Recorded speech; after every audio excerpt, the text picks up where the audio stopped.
Bonjour à tous et bienvenue sur la chaîne Wrestling Love. On se retrouve aujourd'hui pour une toute nouvelle vidéo. Alors dans cette nouvelle vidéo, nous allons parler de la fédération ICW Knowles Bern. Donc vous connaissez un peu peut-être si vous suivez un peu l'Indie US, où j'en ai déjà parlé sur ma chaîne de toute façon. On va parler du show ICW Knowles Bern Pit Fighter X9. Donc c'est un show qui s'est déroulé dans la nuit du 3 au 4 juillet dernier. Donc les Pit Fighters, j'en ai expliqué le contexte très souvent. Je vais pas spécialement réexpliquer ce qu'est que le Pit Fighter. De toute façon, vous avez qu'à aller voir au début de mes vidéos sur le X7 et le X8 que j'ai fait il y a pas longtemps, il y a un peu plus d'une semaine, j'explique un peu. Mais voilà, en gros, c'est du deathmatch en cage ou un peu MMA des fois. Enfin voilà, c'est un peu comme ça. Et donc franchement, moi c'est un concept que j'aime bien déjà le Pit Fighter. Mais du coup, on va commencer directement la review de ce show ICW Knowles-Bern Pit Fighter X9. Tout d'abord, je voudrais dire aussi par rapport à où le show se situait, c'était en plein milieu des arbres, en plein milieu des champs, dans un endroit perdu au New Jersey. J'ai pas compris. Bon, c'est de l'une du US, c'est pas spécialement grave. Bon, voilà, c'est normal. À la GCW, il y a pas longtemps, il y a eu un show qui s'est déroulé dans une grange, donc bon, on peut tout voir après tout, mais voilà, ça m'a assez interpellé. Je vous avoue que c'était finalement assez cool, ça rendait bien dans la nuit et tout. Enfin voilà, c'était cool, j'ai trouvé par rapport à l'ambiance. Mais du coup, on va commencer avec l'opener. L'opener, c'était Gary qui a affronté Azriel. Gary Jay a remporté le match en un peu plus de 8 minutes. Alors, on a eu le droit à un bon opener, très honnêtement, il s'est pas spécialement passé grand-chose dans ce match. C'est logique hein, que Gary Jay remporte le match. Pour vous dire, Azriel, je le connaissais même pas avant, ça a l'air d'être un tout petit nom, contrairement à Gary Jay, qui a quand même eu une grosse feud avec Warhorse pour le titre IWTV, qui a été champion de la Zero One USA. Et franchement, c'était un bon petit opener. Voilà, Gary Jay a bien fait le taf, comme d'habitude. Il est très charismatique et arrive personnellement bien à m'investir dans ses matchs. Azriel, pour le coup, je le connais pas. Bon, je le trouvais assez cool. Bon, c'est pas spécialement lui qui m'a investi. C'est plus Gary Jay. J'avais au moins un point de repère dans le match. J'ai trouvé ça cool. Alors, personnellement, dans le match, que j'ai bien aimé, c'est notamment un moment, les deux mecs vont se battre au sommet du pit, finalement. Et moi, j'ai trouvé ça très cool qu'ils se battent au sommet du pit. Et moi, ça rend bien, mais ça rend encore mieux quand il y a ce spot-là, la nuit. Parce que là, il faisait encore assez clair, là, à ce moment-là du show. Donc voilà, mais ça rend encore mieux quand c'est en pleine nuit, quand ces mecs se battent au sommet du pic. On en parlera par rapport à un prochain match sur le show. Mais ouais, franchement, un bon petit opener, ils en ont pas trop fait. Il y a quand même eu des spots bien violents. Voilà, c'est assez normal. On est dans un pit fighter, donc c'est assez normal. Mais ouais, du coup, victoire de Gary Jay, assez attendu, un bon petit opener. J'ai mis 3 étoiles personnellement. Après, je recommande pas particulièrement. Du coup, voilà pour ce match. On va maintenant pouvoir passer au deuxième des 7 matchs du show. Le deuxième match, c'était Vincent Nothing qui affrontait Bobby Beverly. Donc Bobby Beverly qui fait partie de 4-4-Watch. Le match a duré un peu plus de 9 minutes. On a eu une victoire de Bobby Beverly. Alors moi, j'ai bien aimé. Il y a quelque chose que j'ai trouvé très intéressant dans le match. C'est que Bobby Beverly va vraiment être hyper stiff avec Vincent Nothing, sachant que Vincent Nothing, c'est le partenaire de Ricky Shane Page au sein de l'équipe Faith in Nothing. Et Ricky Shane Page, c'est le leader de 4-4-Watch, dont fait partie du coup Bobby Beverly. Du coup, j'ai trouvé ça assez intéressant qu'on mette Bobby Beverly, membre de 4-4-Watch, contre Vincent Nothing, partenaire de Ricky Shane Page. Le match est très cool, hein. Franchement, le match est très cool. Et Bobby Beverly a été très très violent sur le partenaire de RSP. Et moi, je trouve ça assez intéressant. Il met notamment des très gros coups de genoux sur Vincent Nothing, pleine gueule. Franchement, là, c'était très violent. Et moi, j'ai vraiment bien aimé ça. C'était bien stiff. Et non, mais même la fin était bien cool. C'est Bobby Beverly qui gagne le match assez logiquement sur un enchaînement de prises qui finit, il me semble, par un brainbuster. Et voilà, Bobby Beverly qui gagne le match assez logiquement. Mais non, ouais, c'était très bien. Moi, personnellement, j'ai mis 3,25. Franchement, c'était pas bordélique, ça allait. Franchement, ça a quand même pris son temps. Ça a duré 9 minutes, mais ils ont réussi à bien prendre leur temps, même si bon, Bobby Beverly va saigner assez rapidement dans le match. Bon, après, on est dans un pit fighter, donc ça me paraît assez logique. Mais ouais, vraiment, vraiment très bon match pour continuer le show. Du coup, j'étais pas loin du 3,5, très honnêtement. Ça a très bien fait son taf, et du coup, victoire de Bobby Beverly. Du coup, voilà pour ce match. On va maintenant pouvoir passer au troisième match du show. Le troisième match du show, c'était un match qui me hypait pas spécialement, très honnêtement. C'était Satujin qui affrontait Max Impaler. Alors, Max Impaler avait fait ses débuts dans un pit fighter, au pit fighter X8, où il avait squashé Brandon Kirk, que j'avais trouvé ça assez compliqué. Satujin, je suis pas son plus grand fan. Il a eu il y a pas longtemps un match contre Jeff Cannonball. Bon, j'avais pas spécialement aimé. Jeff Cannonball qu'on retrouvera par ailleurs dans notre main event. Le match en lui-même a duré un peu moins de 8 minutes. On a eu une victoire de Satujin qui m'a un peu surpris personnellement. Alors, je suis pas fan du match, très honnêtement. C'était vraiment de la violence assez lente. Si vous aimez ce genre de deathmatch un peu vraiment lent, assez violent quand même, parce qu'il y a bien des cuts.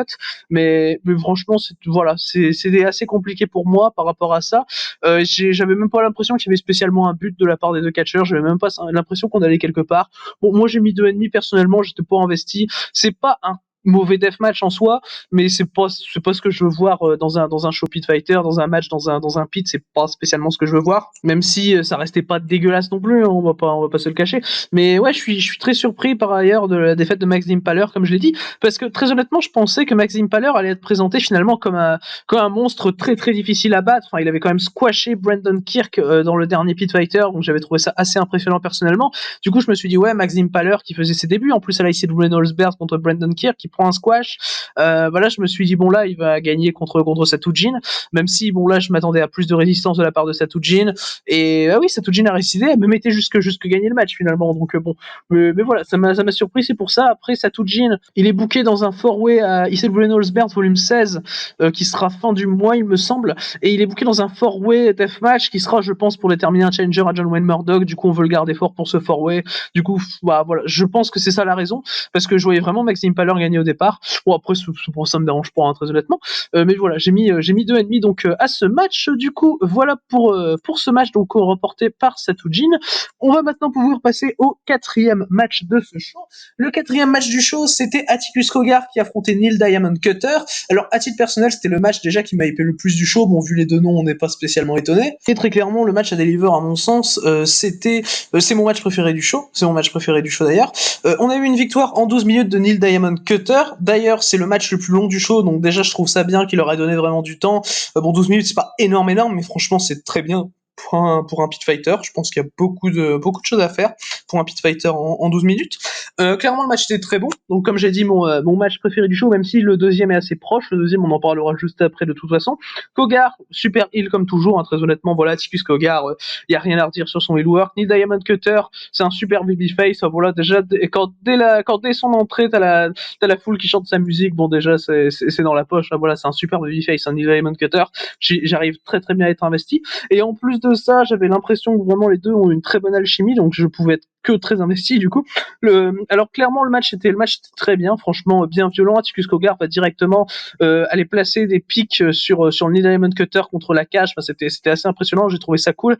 Même un peu plus tard dans le match d'ailleurs, les deux mecs vont se battre en haut du pit du coup, parce que Neil Diamond Cutter va vouloir monter sur une échelle pour monter sur le pit à l'extérieur du ring. Cogar va avoir le temps de se relever, va frapper Neil Diamond Cutter, et après ça va amener sur une séquence où les deux mecs vont se retrouver tout en haut du pit. Et c'est de ça que je parlais quand je disais que de toute façon on en reparlerait tout à l'heure par rapport au fait que deux mecs se battent sur un pit la nuit, parce que là clairement au moment du Neil Diamond Cutter contre Atticus Cogar, on est la nuit, et j'ai trouvé que ça rendait super bien les deux mecs qui se foutent des pics dans le front, t'as Neil Diamond Cutter qui font headbutt avec les pics dans le front, c'est comme ça pendant pleine nuit quand il fait noir. Moi j'ai trouvé ça stylé, j'ai trouvé que ça faisait un bon petit rendu.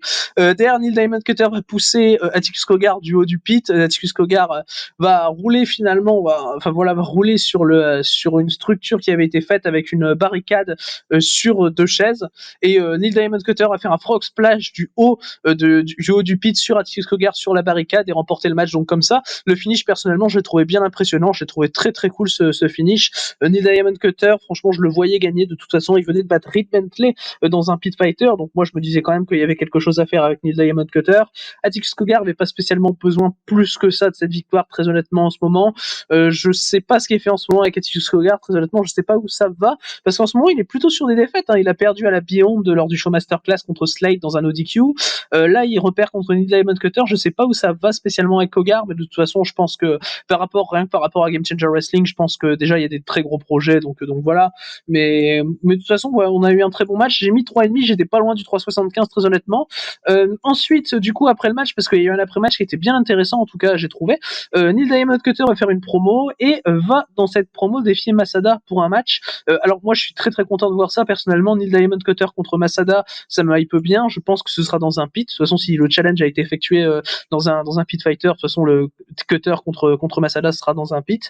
Et non, ouais, moi, personnellement, ça me botte vraiment bien, hein. Franchement, ça peut être très très cool, un Cutter contre Masada.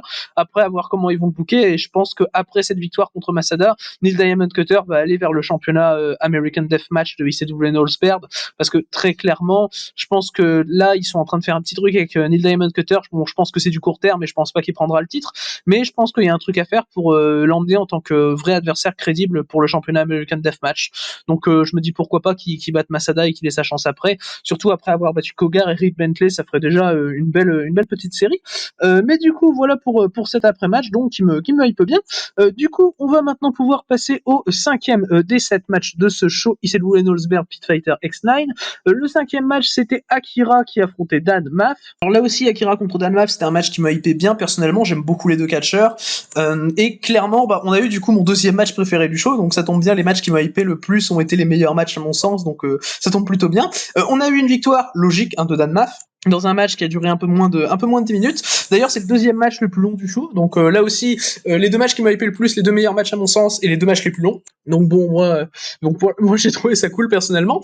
Alors clairement, le Akira contre Dan Maff, il est parti sur des bases auxquelles je m'attendais pas spécialement, très honnêtement.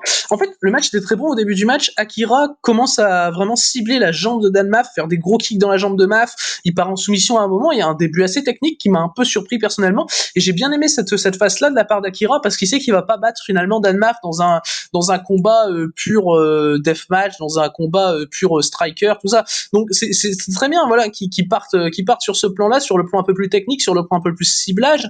Et moi j'ai trouvé ça assez intelligent personnellement, très logique.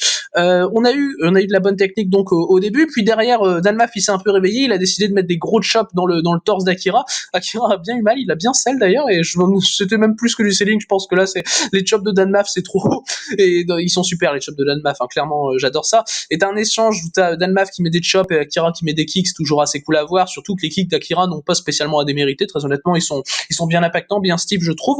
À un moment Dan Maff va se vénère et prend Akira, le soulever et le cogner à travers une porte, il claque à travers une porte, et ça va pas spécialement avoir de conséquences, qui m'a pas spécialement dérangé. Akira va se dégager un derrière parce que Dan Maff va faire un tombé, puis derrière on va repartir sur des kicks. Enfin voilà, tu sens clairement qu'Akira il en veut, tu sens qu'il est pas mis à terre aussi facilement que ça, et moi j'ai trouvé ça vraiment cool parce que finalement Dan Maff c'est un peu le daron à la ICW Knowles-Baird, et Akira c'est une rising star. Akira très clairement, il a commencé ce carrière en 2018, et moi je pense que de toute façon je pense que Akira dans quelques années on en reparlera bien plus souvent clairement, parce que c'est un excellent catcheur, et c'est un peu le futur Akira finalement, contre un catcheur contre Dan Maff, comme Dan Maff, pardon. Donc non, ouais, par rapport au storytelling, tout ça a fait le taf. Le finish était vraiment cool également. Le match était très intéressant. Ouais, personnellement, j'ai mis 3,5. Personnellement, le match m'a bien satisfait. J'étais un peu moins proche du 3,75 que pour le Neil Diamond Cutter Atticus Cougar, mais j'étais tout de même bien investi. C'était 10 très bonnes minutes. Je peux recommander à titre personnel. Dan Maff fait toujours des très bons matchs dans les pit fighters. C'est assez impressionnant. Mais du coup, voilà pour ce match. On va parler maintenant de l'après-match, parce que oui, là aussi, il y a eu un après-match. Il y a eu un challenge qui a été lancé, puisque il y a Dan Maff qui a call out John Wayne Murdoch. Donc John Wayne Murdoch, champion American Deathmatch de Isidro Knowles-Baird, donc le titre qui a été inauguré en avril dernier pendant la WrestleMania Week, que John Wayne Murdoch avait pris en battant Eric Ryan. Et du coup, Dan Maff demande une chance au titre de John Wayne Murdoch, et il dit ouais mec, je te respecte, mais de toute façon quand on s'affrontera pour le titre, je vais te battre. Enfin, voilà, c'est clairement une promo vraiment babyface mais badass, tu vois. Enfin voilà, moi j'ai bien aimé ça. C'est clairement du Dan Maff, Isidro Knowles-Baird dans le texte. Murdoch vient, enfin voilà, moi j'ai trouvé ça cool personnellement. Il y a pas grand chose à dire, mais je suis bien personnellement par le Murdoch Dan Maff. Du coup, voilà pour ce match, pour cet après-match donc. On va maintenant pouvoir passer du coup au pré-main event de ce show. Le pré-main event du show, c'était Eric Ryan de 4-4-Wage qui affrontait Dale Patricks. Donc Eric Ryan qui est le 3e membre de 4-4-Wage à combattre pour ce show. Eric Ryan a été très bon comme à son habitude. Le match a duré un peu plus de 9 minutes. Victoire d'Eric Ryan que j'ai trouvé assez logique. C'est un peu une victoire assez décisive parce que 4-4-Wage dans ce show ils étaient un partout. On avait eu Bobby Beverly qui avait remporté son match et Atticus Cougar qui avait perdu le sien. Du coup Eric Ryan permet à 4-4-Wage de ressortir du show avec un bilan positif, parce que je trouve ça personnellement vraiment bien. Le match était très bon. Là aussi j'ai mis 3,5 comme sur les deux matchs précédents. Très bon heel work de la part d'Eric Ryan jusque la fin. J'adore la fin d'ailleurs. Je sais pas exactement la structure qui a été faite. Je vous avoue, le show était dans le noir De toute façon, c'était, j'ai trouvé la structure plutôt cool personnellement. Il y avait des barbelés, tout ça. Et Eric Ryan piétine le visage de Dale Patrick dessus, il met des coups de pied et tout, il le met KO complètement et l'arbitre arrête le match. J'ai vraiment adoré la fin du match personnellement. Dale Patrick nous donne encore une fois une bonne performance. Dale Patrick, il avait fait un gros week-end la fois dernière lorsque j'avais vu 3 matchs de lui dans le week-end de la LCW Knowlesberg. À chaque fois, c'était vraiment bien. Et Dale Patrick, je trouve qu'il donne vraiment du bon taf à la LCW Knowlesberg depuis qu'il est revenu là. Et donc voilà, Eric Ryan qui permet à 4 Wedge d'avoir 2 victoires sur le show, c'est logique, ça prend pas trop de temps et c'était vraiment très cool à voir. C'était bien stiff, il y a des barbelés qui ont été utilisés, c'était toujours vraiment cool à voir. Personnellement, j'ai trouvé. Après, il y a rien d'exceptionnel, mais ça fait tellement bien le taf que moi je mets 3,5 parce que franchement le match est très très propre et du coup victoire d'Eric Ryan assez logique. J'ai pas grand chose à dire de plus sur le match, mais je le conseille bien personnellement, tout comme les 2 matchs précédents, même si c'est un 3,5 un peu plus faible que les 2 matchs précédents, mais je le conseille bien également. Du coup, voilà pour ce match donc remporté par Eric Ryan. On va maintenant pouvoir passer du coup au main event de ce show. Le main event de show, c'était John Wayne Murdoch qui affrontait Jeff Cannonball. Alors à la base, c'était prévu pour être un non-title match comme contre Akira, mais John Wayne Murdoch, là aussi comme contre Akira lors du Pit Fighter X8, a décidé de mettre en jeu son titre American Deathmatch de l'AICW.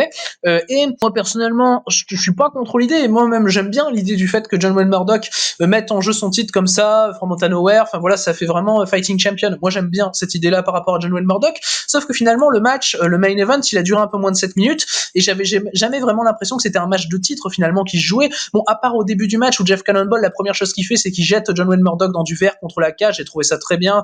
Vraiment, tu sentais la hargne pour commencer le combat, mais après plus rien. Vraiment, après les lumières se sont éteintes. Enfin, façon de parler, mais vraiment plus rien. Et j'ai trouvé ça compliqué parce qu'on dirait pas un match de titre finalement. Et à part vraiment ce début du match qui est cool, en moins de 7 minutes, ils ont jamais arrivé à se rendre vraiment intéressant. Ils ont même arrivé à perdre du temps. Vous imaginez, à perdre du temps en 7 minutes. Ils sont allés à l'extérieur du pit.